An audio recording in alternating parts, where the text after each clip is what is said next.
皆さんこんにちは。おなおドーナツの時間始まりました。私ずっと思ってたんですけど、準強力粉って家にあるありますかねということで、今日は準強力粉を使わないレシピで茶バタの方作っていこうと思います。では早速、代用となる粉を作るために強力粉8で薄力粉2の割合で入れていきます。皆さんは準強力粉って言われてってなるんですかねなんか特にフランスパンみたいなパンの時ですよね。材料欄とか見た時に準強力粉リスドールとか書いてていやいや泣いてってありますかね、そんなの普通のお家に。あれですよ、多分これもいつもと一緒で、パン作り好きな人のお家にはきっと常備されてるものやと思うんですけど、一般家庭には絶対ないと思うんですよ。だってスーパーに売ってないもん。だからそれをね、ちょっと困るなってずっと思ってたんですけど、文句ばっかり言っててもしょうがないと思って、私一回ね買ってみたんですよ。で茶バタ作ってみました。なんと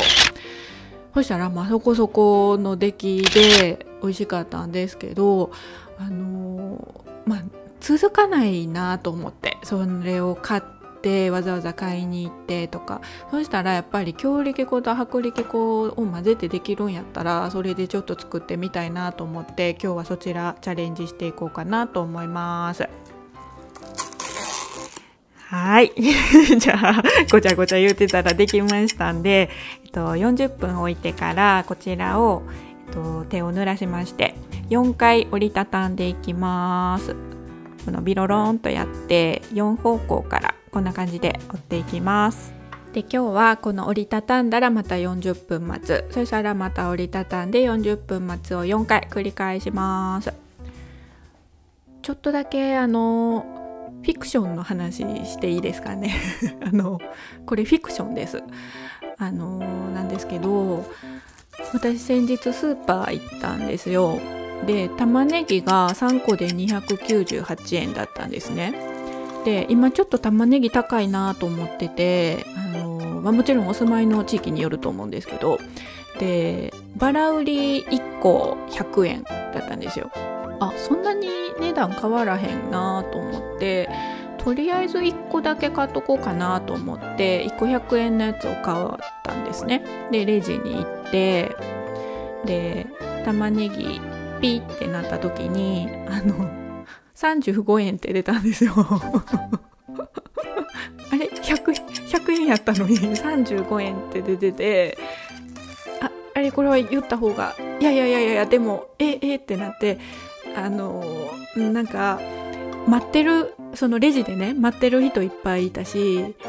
これなんか指摘してややこしいことになったら時間取っちゃうし、あと玉ねぎがね売り場にあと4個ぐらいあったんですよ。あと4個これ35円で買える人がいいのに、私が今いらんこと言ったらとか自分に都合のいい言い訳ばっかりペロロロロって頭の中でペロロロロってなって、でその結果そのままにしたっていうフィクションの話はい、以上となります。では進みます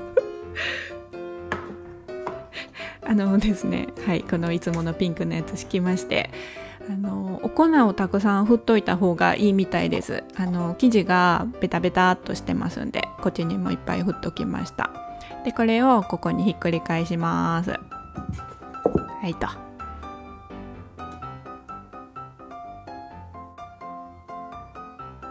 おらんのかいって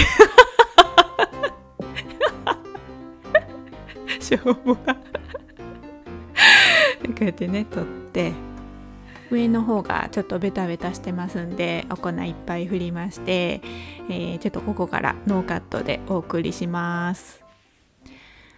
なんか人によってはもうこの状態のまま分割してもいいみたいなんですけど、今日はせっかくなんで動画で見た先生のやり方やってみようと思います。でこの今薄く四角く伸ばしていきたいんですけど、端っこだけ引っ張るんじゃなくて、この中心の部分から周りに伸ばしていくと。はいはい。また反対行って、この周り引っ張るんじゃなくて、この真ん中のところからビロンビロンビロンとくっついたら、ちょっとお粉づけて広げていくと。真ん中から端っこだけ引っ張らないようにする。いいですね。ちょっと気になりだしましたね。はい、で右に行くと見せかけての左ですね。なんやねんな。あ、なんかちょっとね、大きなってるって疑問に思い始めちゃいましたね。端っこだけ引っ張らないって言われたのに引っ張り出しましたね。ちょっとね、言うこと聞かなくなってきました。はいと。まあいいでしょう。こんな感じになりましたと。なんかこの状態で切って、なんかいい感じの形にフェフェフェフェっとして焼いてはる方もいっぱいいたんですけど、なんかもうここまで来たらその動画の先生のやり方でやろうと思って今パタコンと折っていますと、先生がそうしてたので、もうなんかちょっとなんかプリッとしてきちゃって、なんかもっとぺったんこのやつにせなあかんのちゃうんとか思いながらも心がちょっと動揺してるんですけど、とりあえずひっくり返してこれでそうですね、粉払って終わりとなります。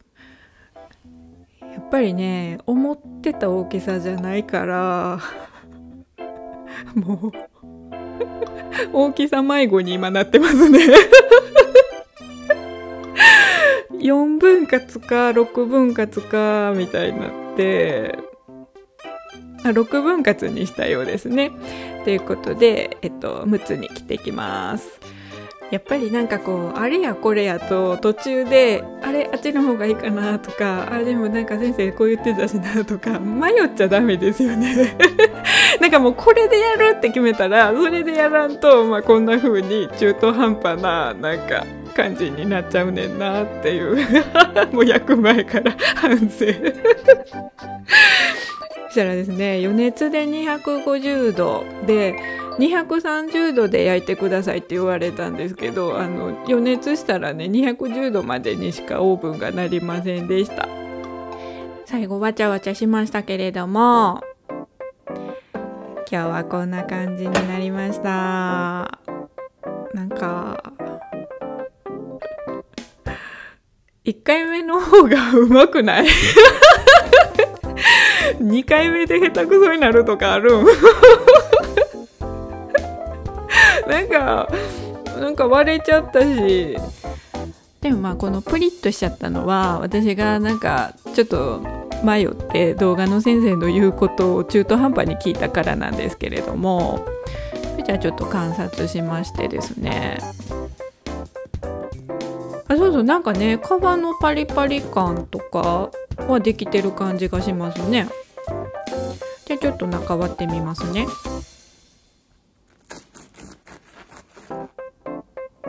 中身はなんか結構いい感じなんじゃないでしょうかね。なんかもちもち感、柔らかそうな感じで、お味をちょっと見てみますね。ちょっとワイルドに切っちゃった。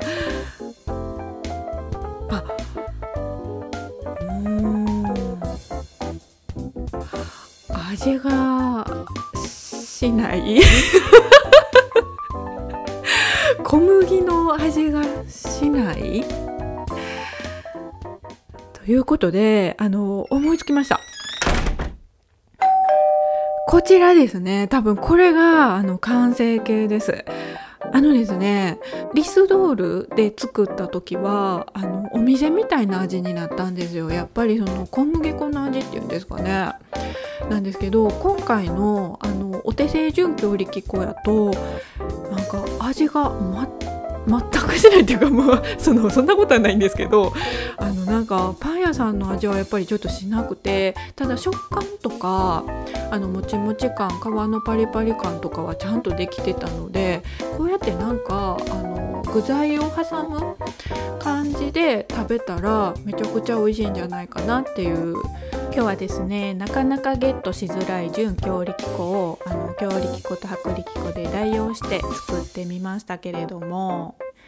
結論ですね、特段大きな失敗をするということはないので、皆さんもぜひ一度チャレンジしてみてはいかがでしょうかということで、本日の動画はここまでとなります。いつもですね、私の本当にしょうもない話を皆さん聞いていただいて本当にありがとうございます。また見てね。バイバイ。